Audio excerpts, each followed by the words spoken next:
Welcome back to our continuing coverage of Israel's war against Hamas and the potential for a wider regional conflict. For that, we turn to Kiron Skinner. She is an international relations and politics professor at Pepperdine University here in Southern California. Kiron, we usually have you here in the studio, but great to have you with us this evening anyway. And Kiron, I was fascinated by some of the information you were talking to us about earlier, and you described this, and these are big words, as a defining moment for the 21st century. Can you explain that for our viewers?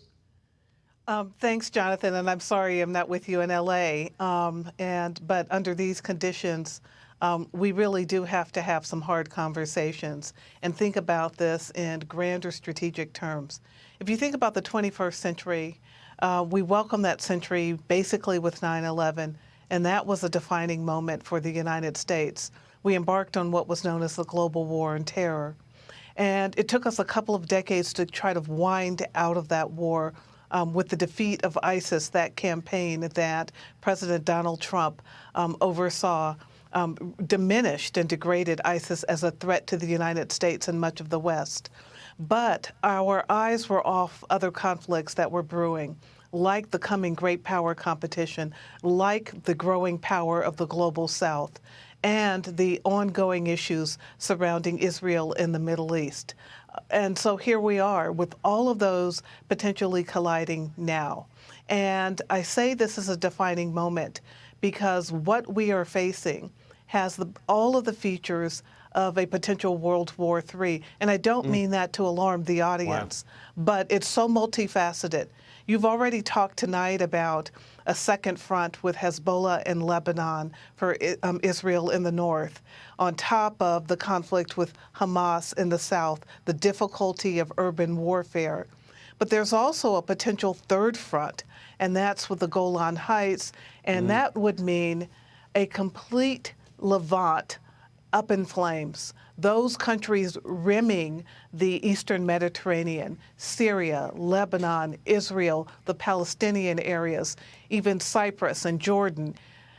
If that happens, it's really a total war because it means the broader Middle East is then part of this conflict. And Russia, as we know, is aligned with Iran.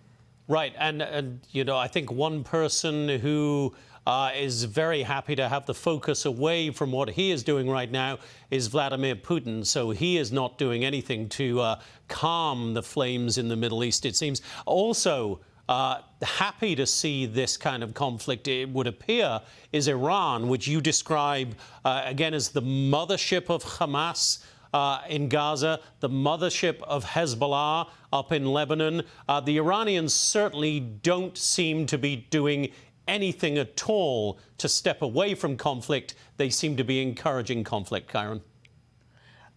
You get it quite right, starting with Russia. And you and I did a lot of talking when you were in Ukraine at the beginning of that war about Russia's activities. Just this weekend, its attempts to take out key parts of eastern and southern Ukraine territory that Kyiv was able to retake last year.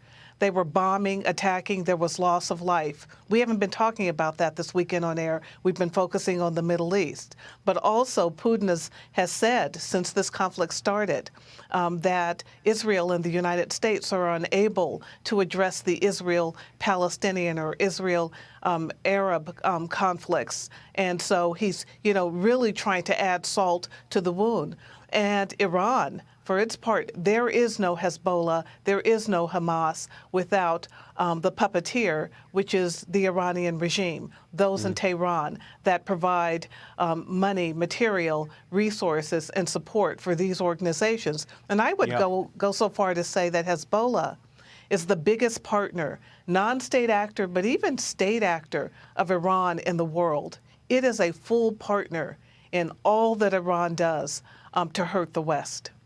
And Kiron, very briefly, are we inevitably headed for a regional conflict? Do you think we can pull the brakes on this, the world? I've been thinking about that a lot today, Jonathan, and it's a question that we need to keep talking about. I believe that Israel's meticulous and granular mobilization and the precision with which it will undertake this effort is already giving pause to Hezbollah, to Hamas, who is just so weak. It uses people, civilians, as shields, children, old people. I believe that if they do the calculus, they won't want this conflict at the level that Israel is prepared to undertake. Because for Israel, this is about survival. Yes, and as absolutely. you know from your time in Ukraine, when the will is there, you start to win. And even with Hezbollah, with 100,000 reservists that it can possibly mobilize, Israel's already mobilized 360,000. It's a big number. Yeah, it certainly is a lot of big numbers there, and we hope this does not last for years or decades for sure, or even months. Kiron Skinner, wonderful to talk to you as always. Thank you so much.